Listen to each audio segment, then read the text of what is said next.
All right, People versus Anthony Capel, 227189 FY. Mr. Capel appears in person this morning along with counsel Nancy Schaub. Good morning. The prosecution does not appear this morning of their own choosing.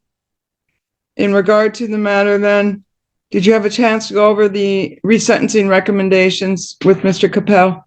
I did, Your Honor. There's nothing of a factual nature that we need to address in there. I did talk to Mr. Capel about his payments. He's indicated that he was planning on paying with his taxes. I think he has some financial difficulties due to being in and out of work. So I think he's trying to catch up on some back bills and putting the court on the back burner, so to speak. Advised him that's not a good idea. Even paying $5 a week would make an impression on the court. So I think he'll try and do better going forward.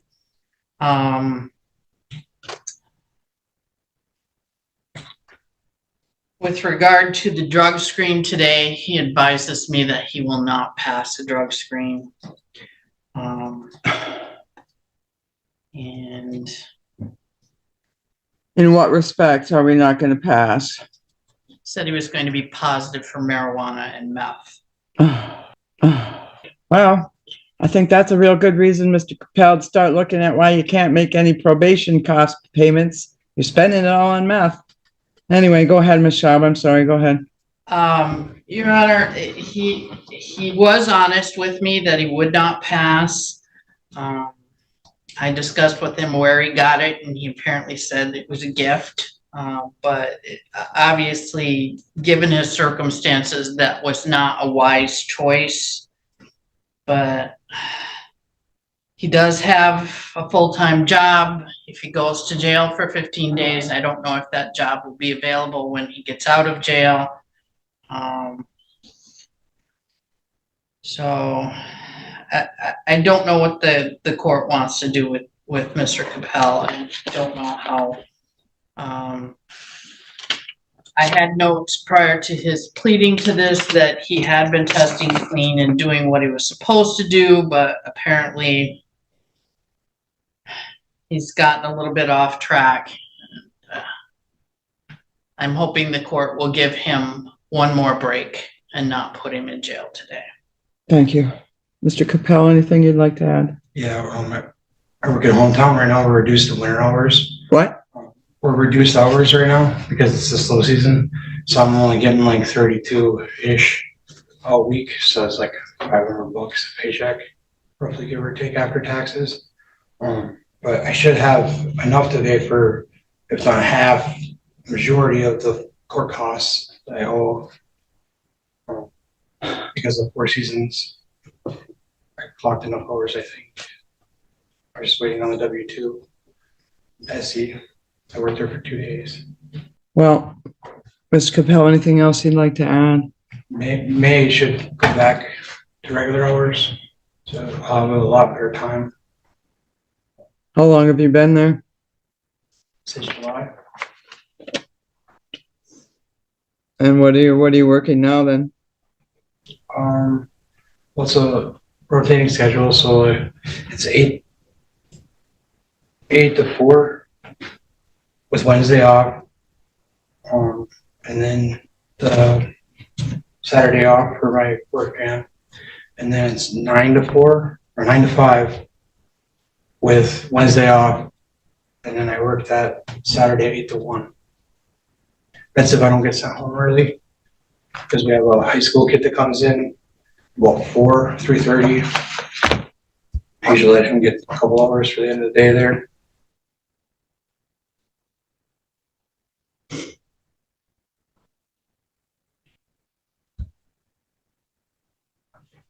Well, I have some serious concerns here. This was an underlying felony, Mr. Capel. He had 2 charges of assault with a dangerous weapon, felonious assault, felony firearm, reckless use of a firearm, and it was a very troubling underlying situation. In a dating relationship, argument the day before, pushed her on several occasions. Victim and another victim were present in the apartment. You became upset, retrieved a revolver from your bedroom, brandished the revolver, and demanded everyone leave the apartment. That was pled down by the prosecutor's office. You ended up pleading on a domestic violence, an assault and battery, and a reckless use of a firearm, all in misdemeanor court. That you were placed on probation for in January of 2023. Your bond condition, sir, where you were not supposed to be using marijuana or other types of controlled substances that weren't prescribed to you way back in November of 2022. That was put into place. That continued when you were sentenced in January of 2023. In regard to the matter, then, we've had several blips with your probation, and then most recently, what you're being sentenced for today was on September 20th, you had a positive for methamphetamine. Here we are in January of 2024, and your lawyer's telling me you're still going to be positive. I lowered your payment to $100 a month starting back then in October, and you still haven't made any payments because from what it seems like to me, the money's going out the door. Maybe you've got less hours, but you have not. How do you justify purchasing methamphetamine? You can't. And maybe it was a gift, maybe it wasn't, but now we got September and January on top of everything else going on here. It sounds to me from the behavior that was demonstrated at the underlying charge, you had probably some meth going on that day and an inability to control your anger due to the ingestion of meth. It does not do good things to people. You're lucky you didn't kill somebody that day. This is absolutely ridiculous. Now you come in here telling me, I can't go to jail, Judge, because, I'm going to lose my job and I value my job. If you valued your job, you wouldn't have been doing meth. You know you're being watched. I mean, how bad of a problem do you have when you know you're being watched? You're coming in to get sentenced for violating your probation for using meth, and you come in here dirty for meth. That's not my problem. That's your problem.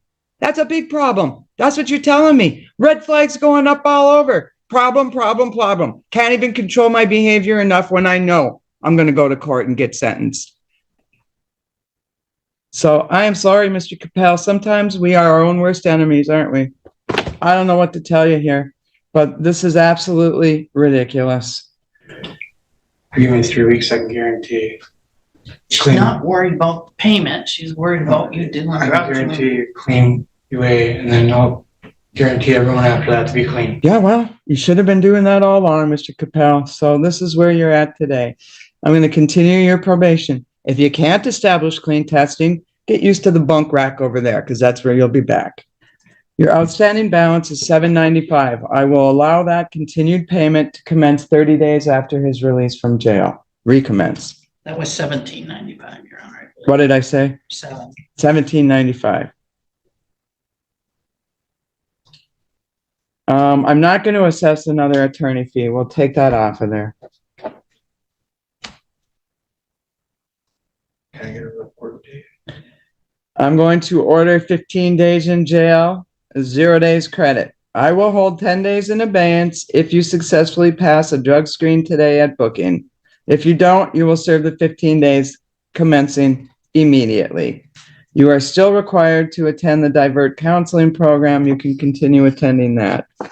So, Mr. Capel, if you can't pass the screen today, you're going to be sitting your 15 days. And Can't get a then check-in date, so. No, it's right now. when you Right now. get out of jail, you check in with your probation officer as soon as possible. Right now, Mr. Capel, you made this bed yourself. Think about it. You got 15 nights to think about it. Sign, and then he'll take you down to probation. He is going to jail, right? Yes, he's going to jail either for 5 days or 15, depending on him.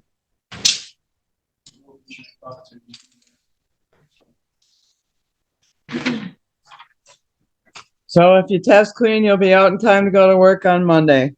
That key is in your hands. I can't do anything about it. In regard to the matter, that's that. Did you understand your appeal rights then, Mr. Capel? Yes, Your Honor. All right.